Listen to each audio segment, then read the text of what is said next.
Salut à toi et bienvenue sur Cours de français. Ici, pas de prof de français, pas de vidéo avec beaucoup de parlotte, pas de livre à acheter.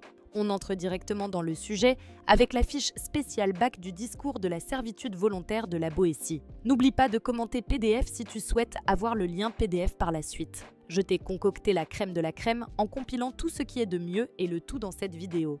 Plus besoin d'aller fouiller Internet pour trouver. Tout est là, clair, précis et concis. Allez, on y va.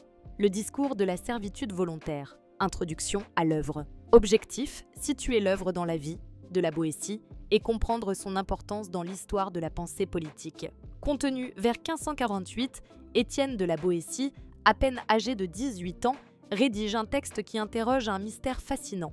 Pourquoi des peuples entiers acceptent-ils d'obéir à un seul homme? Humaniste de la Renaissance, juriste formé à Orléans, il croit à la puissance de la raison et de la liberté intérieure. La Boétie ne s'en prend pas aux tyrans.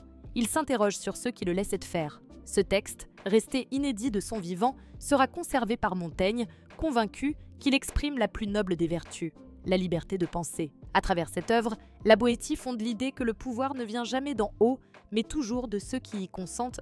Vision du monde.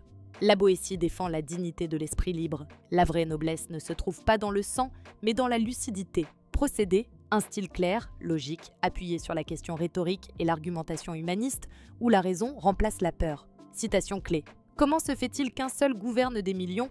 Et la formule qui résume toute sa pensée. Soyez résolus à ne plus servir et vous voilà libre. À retenir, ce texte n'appelle pas à la révolte, mais à la conscience. La Boétie rappelle que la servitude n'est jamais imposée, elle est acceptée, et qu'il suffit de refuser pour redevenir libre. Le contexte historique et la vie de la Boétie. Objectif, comprendre dans quel climat intellectuel et politique la Boétie a écrit le discours de la servitude volontaire. À connaître, nous sommes au cœur du XVIe siècle. La Renaissance française rayonne, c'est l'époque de l'humanisme, de la redécouverte de la raison et des textes antiques. Mais en même temps, la monarchie se renforce et les premières tensions religieuses annoncent qu'éclatent les guerres de religion. Étienne de la Boétie, né en 1130 à Sarlat, il étudie le droit à Orléans, au lieu de l'esprit humaniste, où il apprend que le pouvoir doit être limité par la justice et la raison. Très jeune, il devient conseiller au Parlement de Bordeaux, un esprit libre au cœur des institutions. C'est dans ce contexte qu'il écrit son discours, un texte audacieux qui interroge l'autorité, la peur et la soumission. Son ami Montaigne le considérera comme un modèle de lucidité, un homme capable d'être libre même dans un monde dominé par le pouvoir. Vision du monde. Dans une époque de dogmes et de hiérarchie, la Boétie affirme la primauté de la conscience individuelle sur l'autorité. Procédé, un style humaniste nourri d'exemples antiques et d'un ton clair, démonstratif et logique. Citation clé, ce maître n'a que deux yeux, que deux mains. Ce qu'il a de plus, ce sont les moyens que vous lui fournissez. Et le tyran seul n'est rien s'il n'est obéi. À retenir, né dans un siècle d'obéissance, la Boétie incarne la liberté de penser. Son œuvre rappelle que la justice ne dépend pas du pouvoir, mais de la raison et du courage de l'esprit libre. La notion de servitude volontaire. Objectif, comprendre le paradoxe central du texte. Pourquoi l'homme libre accepte-t-il la domination? Contenu, la Boétie part d'une question simple et bouleversante. Comment des peuples naturellement libres peuvent-ils accepter de vivre soumis? Ce paradoxe, il le résume en deux mots qui semblent se contredire. Servitude volontaire. L'homme ne naît pas esclave, il le devient par habitude et par consentement. Le tyran ne possède aucun pouvoir réel, il ne détient que celui que les autres lui donnent. Pour la Boétie, la domination ne vient pas du haut, mais du bas, de l'obéissance collective. Ainsi, la liberté n'est jamais perdue de force, elle est abandonnée. Ce raisonnement fait de lui un des premiers penseurs modernes de la résistance civile. Vision du monde. L'homme est responsable de sa propre chaîne, la servitude n'est pas imposée, elle est choisie. Procédé, un oxymore central, servitude volontaire. Des questions rhétoriques, un ton oratoire qui renverse les certitudes. Citation clé, les peuples s'asservissent, se coupent la gorge, et le tyran n'a de pouvoir que celui qu'on lui donne. À retenir, la Boétie révèle une vérité dérangeante. Le pouvoir du tyran ne vient pas de sa force, mais de notre obéissance. Refuser de servir, c'est déjà reprendre sa liberté. Premier mécanisme de la servitude, l'habitude. Objectif, montrer comment l'habitude installe la soumission au point qu'elle paraît naturelle.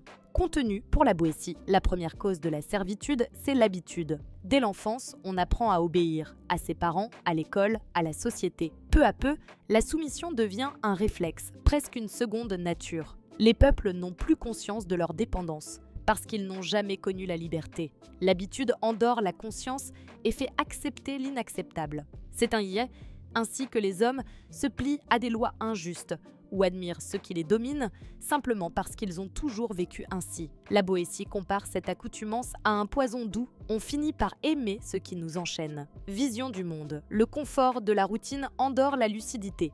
La servitude naît de la passivité. Procédé lexique du sommeil, antithèse, métaphore du venin et du poison sucré. Ton moral est lucide. Citation clé. L'habitude a le pouvoir de nous apprendre à avaler le venin de la servitude sans le trouver amer.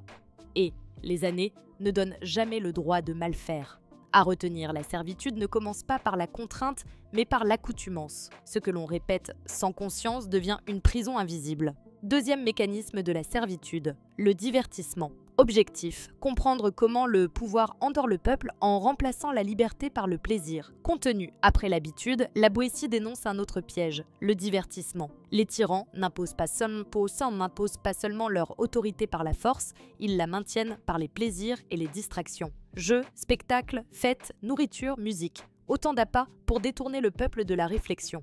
Pain et jeu, disaient déjà les Romains, l'homme s'amuse, rit, consomme et oublie de penser.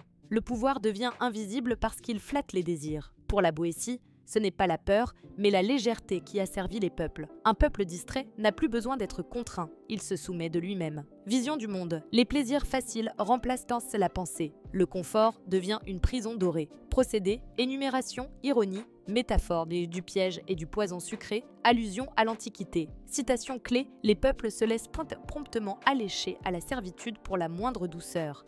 Et jeux, farces, spectacles éteignent les appâts de la servitude. À retenir, le tyran ne gouverne pas par la peur, mais par la distraction. Un peuple qui s'amuse sans réfléchir oublie qu'il n'est plus libre. Troisième mécanisme de la servitude, la pyramide du pouvoir. Objectif, identifier la structure hiérarchique qui permet à la tyrannie de durer. Contenu, la Boétie observe que le tyran n'est jamais seul. Autour de lui gravitent 5 ou 6 proches, ses complices, qui profitent de ses faveurs et dominent à leur tour des centaines d'autres.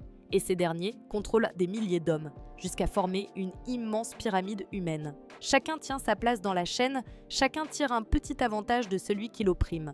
Ainsi, la tyrannie se maintient sans effort. Le pouvoir s'auto-entretient parce que tout le monde y trouve son intérêt. Cette analyse d'une étonnante modernité montre que la domination n'est pas un accident, mais un système. Vision du monde. La servitude se perpétue parce que chacun préfère son petit privilège à la liberté commune. Procédé, structure en gradation, métaphore du monstre à plusieurs bras, lexique de la corruption et du profit. Citation clé, chacun tire profit de celui d'en dessous.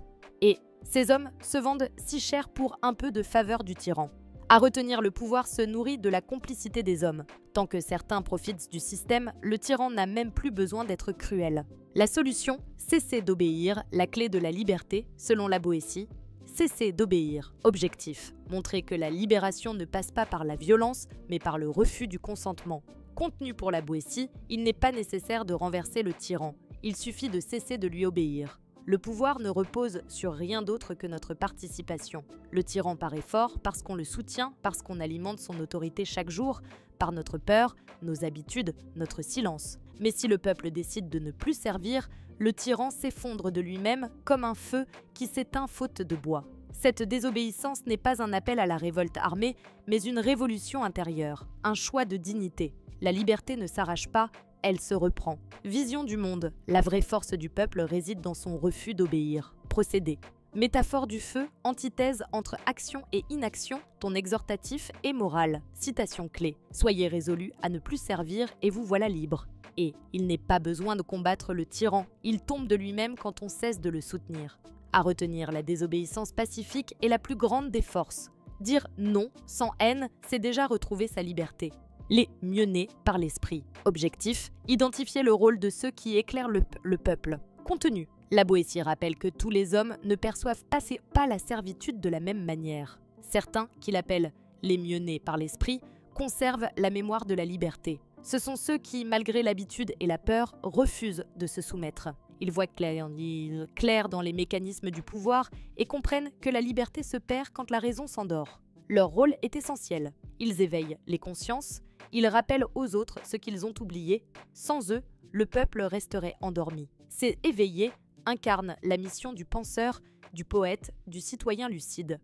Éclairer les autres sans chercher à dominer. Vision du monde. La liberté renaît par la conscience et la parole de quelques esprits lucides. Procédé, chant lexical de la lumière et du réveil, ton prophétique et humaniste. Citation clé, les mieux nés par l'esprit gardent la liberté comme un bien précieux. Et il en est qui sentent le poids du joug et ne peuvent s'y accoutumer. À retenir, l'éducation et la raison sont les vraies armes contre la servitude. La liberté se transmet par la lucidité et le courage d'éveiller les autres. La dimension humaniste et stoïcienne du texte. Objectif, relier l'œuvre de La Boétie à la pensée humaniste et à la maîtrise de soi. Contenu, La Boétie partage avec les stoïciens une conviction. La liberté ne dépend pas des circonstances, mais de l'esprit. Comme Sénèque ou Épictète, il enseigne que l'homme doit distinguer ce qui dépend de lui, son consentement, de ce qui ne dépend pas de lui, le pouvoir. L'homme libre n'attend rien d'extérieur, il se gouverne lui-même. Cette maîtrise de soi est au cœur de l'humanisme. Croire en la dignité, en la raison, en la conscience individuelle. La Boétie montre ainsi que la liberté politique commence par la liberté intérieure. Se libérer, c'est d'abord cesser d'être esclave de ses peurs et de ses passions. Vision du monde. La vraie liberté est intérieure. Elle naît du discernement et de la raison. Procédé, allusion stoïcienne, lexique moral, antithèse entre contrainte et autonomie. Citation clé, il ne dépend que de nous de ne pas servir. Et l'homme libre n'a point d'autre maître que la raison. À retenir, la Boétie relie l'humanisme à la sagesse stoïcienne. Se gouverner soi-même, c'est déjà se libérer du pouvoir des autres. Synthèse finale, retenir l'essentiel, objectif.